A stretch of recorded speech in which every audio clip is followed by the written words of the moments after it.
indie horror is having a hell of an era right now. Terrifier 2 exploded into the mainstream and blew its budget out of the water, while Skinamarink did the same.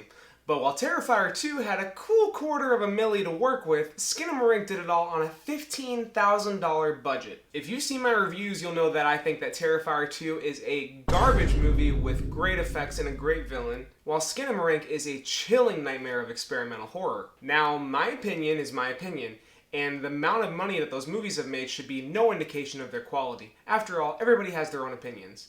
And I have seen a lot of divided and mixed reactions to those two films. Wow, almost like everybody is an individual with their own tastes and opinions on what's scary.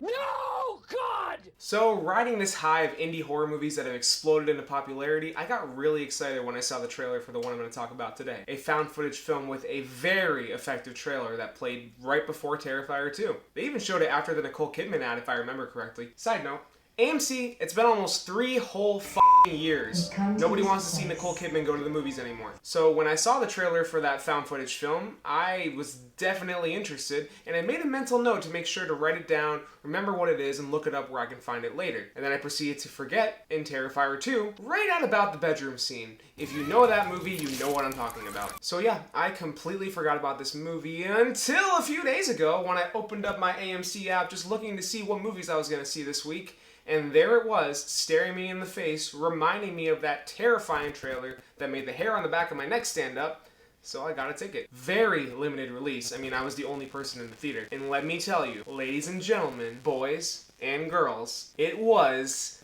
not very good. Hey everybody, Anthony here from Awesome Anthony Productions. Today I'm going to be talking to you lovely folks about a little found footage movie that's been dubbed as cosmic horror, The Outwaters. Let's get into it. So, the best way I can describe this is The Blair Witch Project meets 2016's Blair Witch meets The Void, somehow. That last movie may be a bit of an obscure cut, but if you're a horror fan, and especially if you love the stories of H.P. Lovecraft, go check that movie out. Anyways, The Outwaters is about a group of young adults that are in a band, and they go camp in the desert to film a music video for a couple days. And then shit happens. I get it.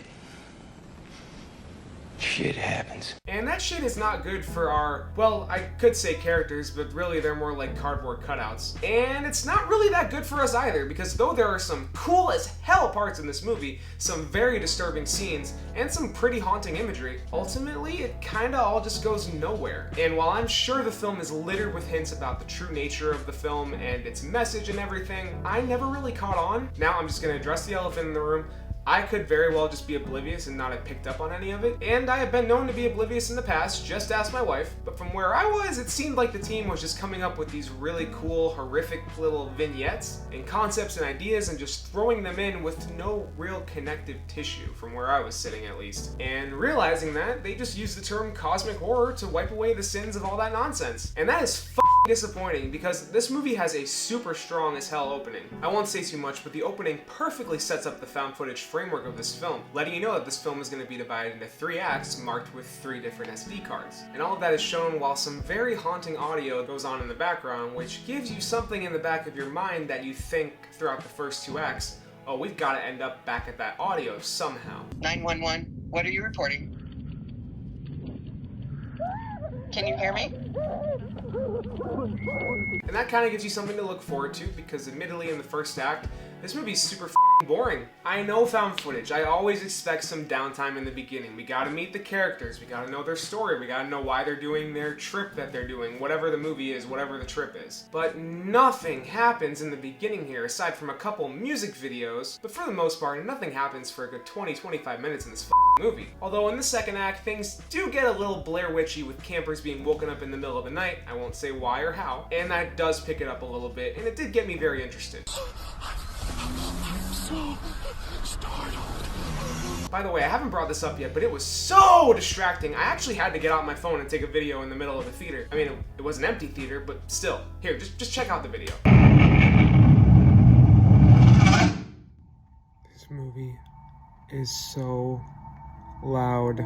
Yeah, this movie's loud. It's loud as shit, actually. Thankfully, it's not all jump scares, but when they come, they are so loud, so abrupt, and so violent. My fight or flight kicked in. And after a while, those started to kind of piss me off whenever they happened. I feel like a lot of movies tend to equate giving you a start and getting your heart rate up with a quick jolt with horror, and a lot of the times it doesn't really scare me, it just kind of pisses me off. But besides the terrible audio mixing, the cardboard cutout characters that are actually oxymorons because they're nothing characters, but the actors portraying them are really good and do a great natural job with what they're given, and the boring but understandably slow first act. The second act was actually winning me over with the ramping tension and Blair Witchy parts, as I said earlier. And then, late in the second act, something is introduced that piqued my interest and really got me excited for its potential that could really ramp up the horror in this film. And then, okay, so remember what I said earlier about how in the very beginning there's some audio that's in medias res, and it was sticking in the back of my head thinking like, okay, the movie's gotta end up there somehow. Well, we get to that point, catching up, if you will, and I can't even do it justice. Just check out my recreation. What's happening? Oh no, can't really, what's going on? What? You can see it, right? Yeah? No, you can't see shit, and neither could I. That's all I saw during that part of the movie. This is supposed to be a climactic, crucial scene, even though it kind of came out of nowhere, and you can't see it! I mean, so many people talk shit about Cloverfield's handheld cam, but at least that movie showed you the money. By the way, ever since I saw that movie, I have been terrified of that monster and that creature design, and it still haunts me to this day. Anyway, those 5 minutes of terrible shaky cam with plenty of blackness and screaming in the background really didn't do anything for me. And it just went on and on and on. And I was just getting mad, audibly voicing that to the cries of the empty theater around me. I have no clue. I wonder what the people that hated Skinamarink would think of this. Skinamarink has so many shots of static darkness and weird angles, but it uses them to its benefit to put you in the shoes of the kids that the movie is about, and actually has payoff with all of that. This one just shows you really nothing, presumably to get around low budget, I guess. I mean, I'm not one of those people that thinks you have to show everything in a horror movie and have buckets of blood and gore and everything, but showing us something is still better than absolutely nothing. So that part kind of frustrated me, and I was ready to get up and leave.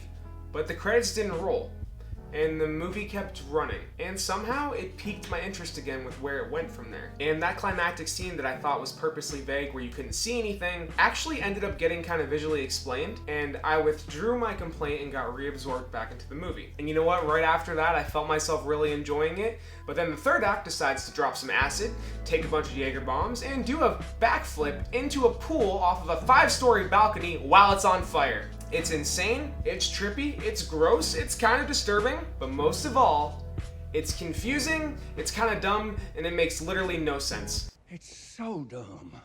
It's so dumb, it's brilliant. No! It's just dumb. Which sucks because with the disturbing imagery and really creative way that they insert just bonkers shit into the last act of this movie, if it found some good way to tie it all together and actually have a story, this would have been a great movie. So that's unfortunately what I can leave you with the Outwaters. A promising found footage movie that has some cool ideas and very cool visuals and spends a lot of time setting those up and showing you them, but never really has any payoff for any of it. So instead of just working up to an actual climax, we get this. Get the camera, get the camera. Huh? What is that? Let's split up and check it out. And this. What the hell is going on? Thanks for watching this review, everybody. I hope you enjoyed it, and if you did, please do me a favor, go ahead and hit that thumbs up button to leave me a like. It really helps push my content to a bigger audience. Leave a comment too if you want, and you can also subscribe if you feel up to it, and you can hit that bell icon so that you never miss any of my new content. I usually post about a review a week with a few shorts here and there. The links to my socials are also in the description below. Finally, you can click or tap on these cards here. It'll take you to my review of 80 for Brady, or just over to my channel where you can check out my reviews, my shorts, and my old shit. Thank you so much for watching, everybody, and I will see you next week for my review of Ant-Man and the Wasp: Quantumania. Man, I hope that doesn't suck.